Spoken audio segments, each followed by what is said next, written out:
सच बोला बलम संगे रतिया सुतल जरूरी है।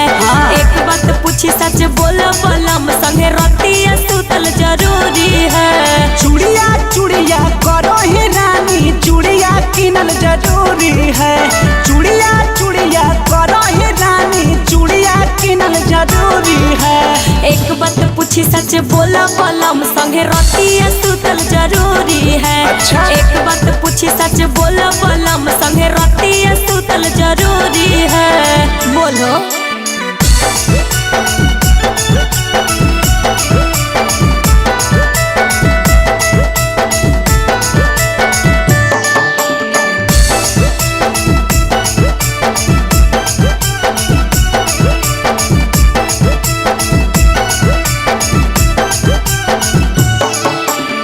पायल मंगल ही पायल दिलियो तोरा के सजनिया, तब नहीं छुए दिली अपना जवानिया। ई कुछ कुछ बोलो प्यार है सुना।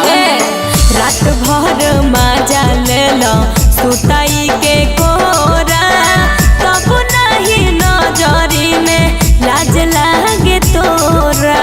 अरे बाप रे, नथिया नथिया करो ही रानी, नथिया किनल जरूरी है।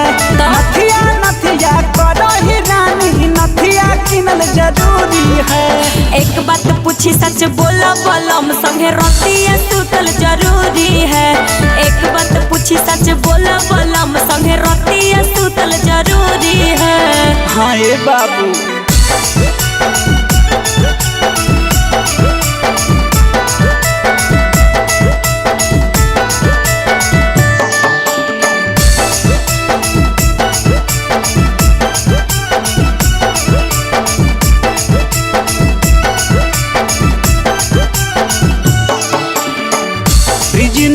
दान बंटी मनीष पे कर विचार गे।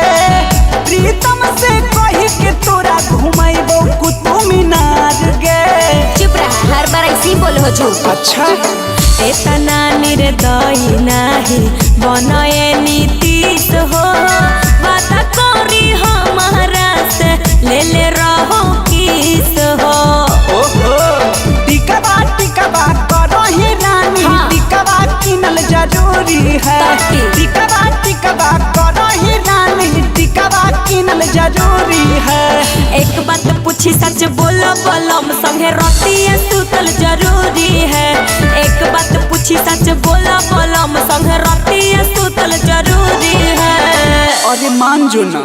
हर पल रिकॉर्डिंग स्टूडियो जमुई।